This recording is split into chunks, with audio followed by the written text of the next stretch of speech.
Out of all of the things that I've heard about Kanye West, this has to be the worst of it all, bruh.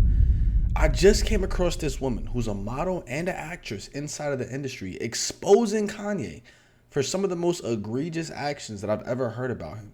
So bad that she's actually filing a lawsuit against him. Now, I'm really not going to say too much. I did begin to watch the beginning portion of this video, and the story started getting very interesting, so I decided to save it to watch with you guys. So this is a live reaction. Make sure you guys do leave a like down below and subscribe. And after watching the full video, I want you guys to let me know in the comments down below. Are you surprised? Or is this something that you would expect of Kanye West after hearing everything that's been going on in the industry? So you got there, you were having a good time. You were wearing your lingerie on that day? Yes. Do you feel comfortable in that outfit? As a model, I am used to being in very little clothing. So in terms of comfort, before the incident, I was comfortable. So talk me through what happened when Kanye arrived on set. So we are literally in the middle of shooting a music video, and we're probably hours into it. And all of a sudden, all the crew members that were focusing on shooting our scene stop. And everyone starts running around the Chelsea Hotel. They're like, Kanye's coming, Kanye's coming. So the models all just go into holding, and we're just waiting to see what we need to do. And shortly after that, we were lined up in the hallway. And Kanye came through, and he chose 3 girls to be in the scene with him. And then we were led into the room. So that means if there's 3 girls, I'm assuming it's 2 plus you. That means you have other people who can also testify against Kanye West. That means you also have witnesses that can corroborate your story. That's what I'm expecting to see in the lawsuit. But let's continue. We were shooting the scene, and all of the crew members were also shuffled into that room. The room had a sofa on it and a chair. He sat one girl, me, himself, and another girl on the chair, on the sofa. And then he started the playback, which is the song that runs while you're shooting the music video. And then he couldn't remember his lines. So instead of saying his lines, he just kept going, rah, rah, rah, rah, rah, rah, rah. And then after that, he yelled cut. That sounds like some Kanye He had the shit. other 2 models leave the room. He pulled a chair up in front of the camera, and he pulled a chair beside the camera. And he had me sit in the chair in front of the camera. And I didn't know what was going to happen. I was given no direction. I was just told to sit in this chair. And then playback started, and then all of a sudden he just reaches a hand out and starts like choking me, and I'm just not sure what's happening. And then he pulled his other hand out and starts choking me with both hands, and then starts smearing my makeup all over my face and sticking his hands inside of my mouth,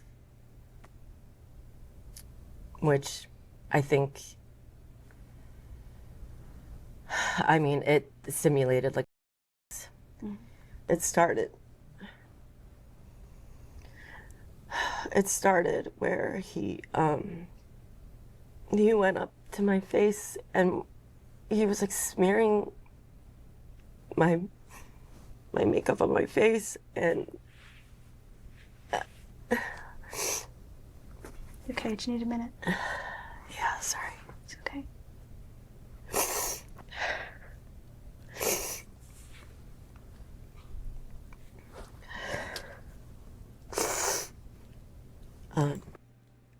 I don't want to be that person, but it sounds like some shit Kanye would do, bruh. Obviously, I don't know the guy personally, and I'm not going to sit here and try to make claims and point fingers. Everything is alleged at this point, obviously. But seeing how eccentric and out there Kanye is, it just sounds like something he would do, bruh.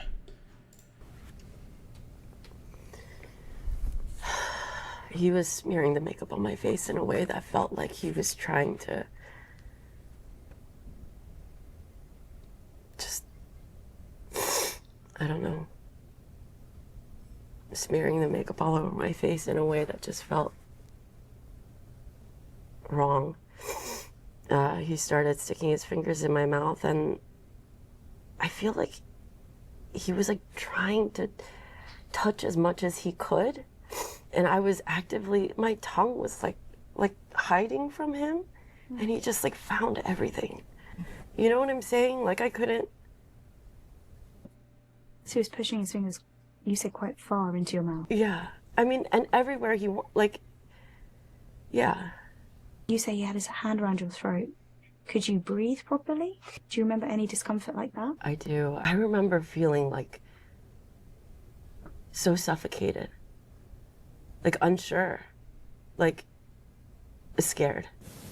And were you aware of anything else that was happening on the set at the time? Was anybody speaking, trying to get involved? What can you remember?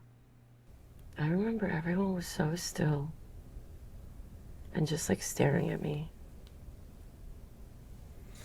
That's all I remember. What's going through your head when that's happening?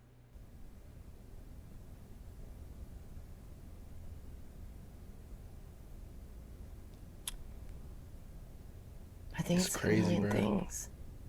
It's I'm crazy. 24. This is like sort of my first foray into the industry.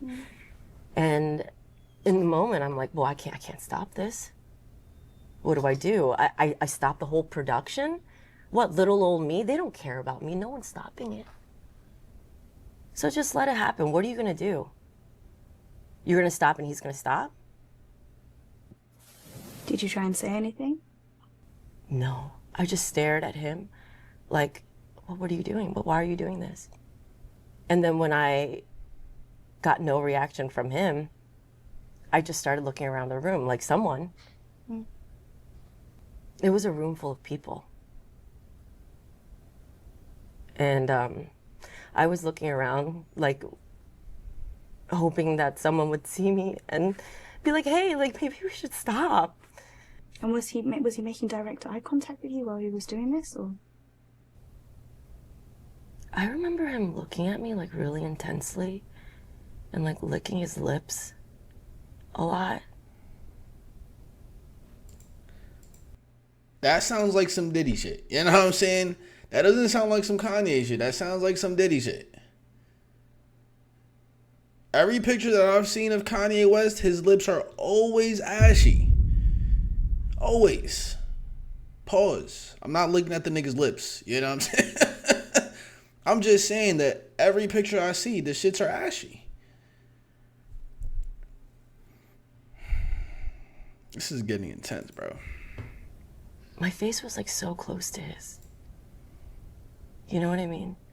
Like the camera was like inches from my face.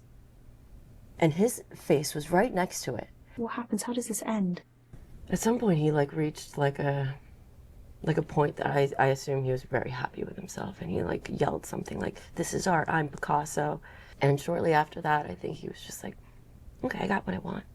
But he just abruptly got up and left. When he reached out his hand to grab you, did you pull away, or? No, I didn't.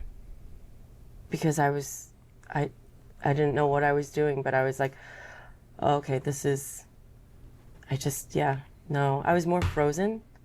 Like, it's like I could lose my job, but I could also, I don't know, mess this up in an even bigger way. What if, the weirdest things run through your head when something like that happens. And when he was moving the chairs, moving the cameras, setting the scene, was he talking to anybody else on the set? He was just like, I want this here, I want this here, I want, like, he was just telling people what to do. And did he at any point, leading up to what you say took place, speak to you about what he was about to do, what he was trying to emulate, as he says he was trying to emulate a scene in American Psycho? Did he talk to you at all? No. I was given zero direction. I had no idea what my purpose was on that set for him. And at the beginning of the day, And my biggest question has always been, like, whenever we watch videos like this and they always say that they just do nothing. Granted, I've never been in a situation like this that tests me or my morals in that capacity. But my biggest question has always been, if it was something that you weren't comfortable with, why did you allow it to continue? If it was something that in the moment felt morally wrong, why did you allow it to continue? Right? I'll never forget, I was working at a job and I had a meeting with one of my superiors or whatever the case is. And she literally looked at me in my face and told me, "NiTris, you are one of the very few people who are light skinned and curly hair. Everyone else here is white. You are not white. You are going to have to work twice as hard in order to get half of the recognition." From that moment on, I felt disgusted. I quit. I left. I was not going to subject myself to something that I felt uncomfortable with. Now, that doesn't compare to this. My point in saying is, if you're not okay with what's going on physically, emotionally, mentally, spiritually, why are you still allowing yourself to be subjected to it? That's my biggest question. Because now it comes out how many years later? I don't even know what music video this is, but it comes out many years later and now you're trying to sue him, right? And it makes people ask the question. It takes away the actual validity of what you're saying, because now, are you looking for a payday? Did your modeling career, did your acting career dry up and now you're just looking for a quick check? Are you looking for a quick settlement? Like, why bring this up years later? That's like the biggest thing that, I don't know about you guys, but I know for me, that's exactly what I'm thinking. If this is something that you felt so disgusted by, why did it take so long for you to actually speak out and bring this up? Genuine question. Genuine question. And I always think that when I hear stories, like the whole Me Too movement, like it's kind of crazy to me. And I know that there's a mentality or like a trauma that victims go through after experiencing things like this. But I'm genuinely curious to know, not trying to like victim blame or anything like that. I'm just genuinely curious. Why now? And if it bothered you so much in the moment, why did you allow it to happen? Like, you could have been like, "Yo, what the fuck? Bro, what the fuck is," like, you could have been like, "What the fuck is this? What is this? This is not what I signed up for." You could have walked away. You could have been like, "No, this is not for me." If he went to, you could have been like, "Whoa, this is," like, you could have done anything. Anything could have happened in that exact moment. And anything could have happened from the time that it happened up until now. But now you're choosing now to come out and speak about it. Why? That's my biggest question. you've been made aware that somebody might touch you during the filming? Had there been a discussion with your agent or anything like that?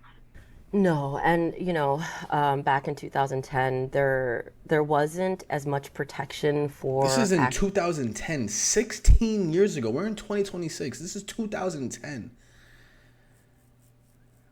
2010, 16 years, a decade and a half. As there is now.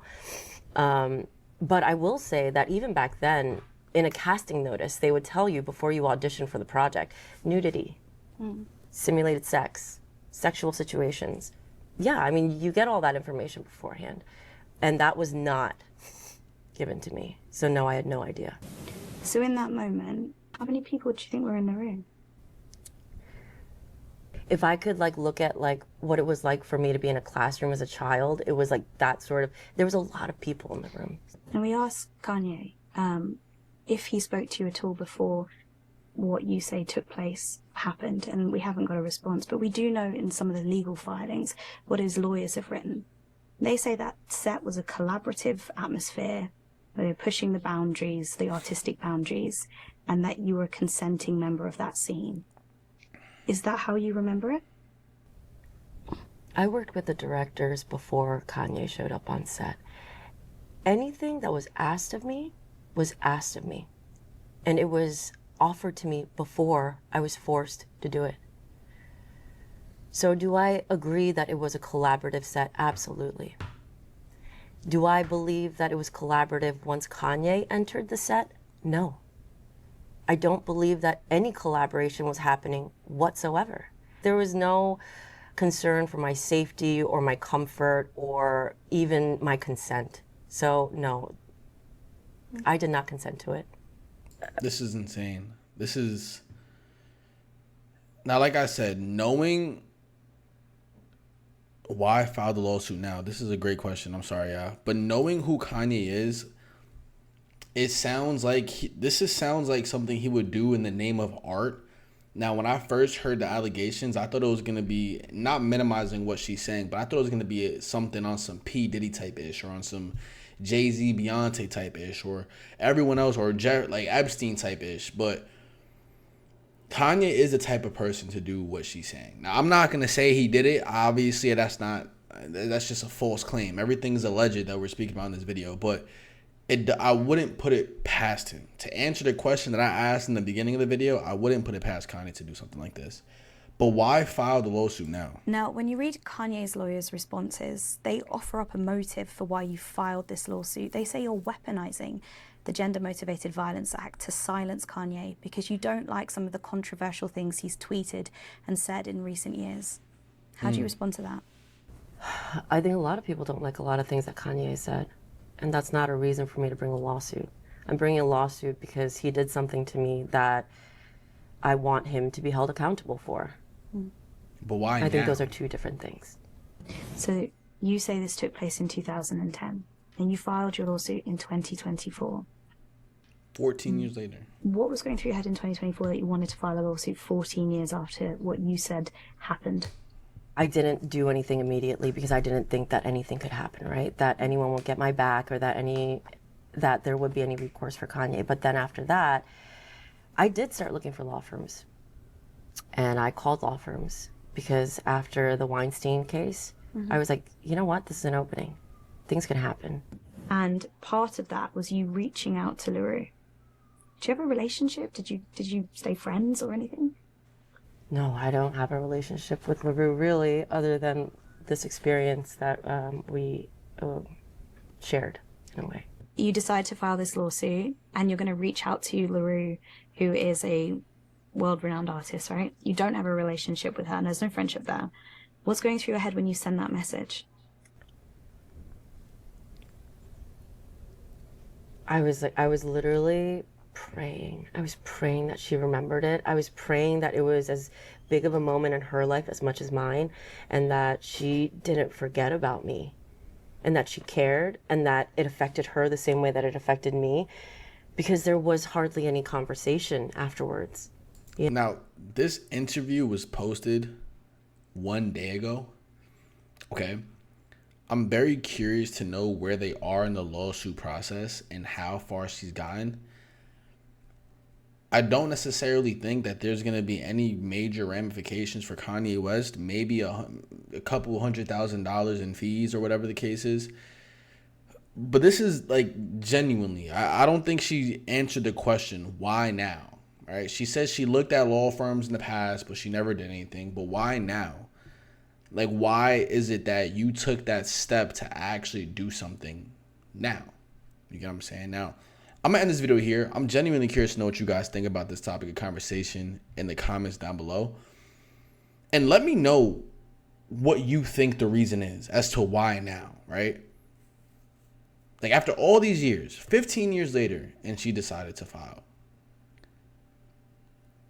Very interesting. But I'm going to catch you on the next one, man. Peace.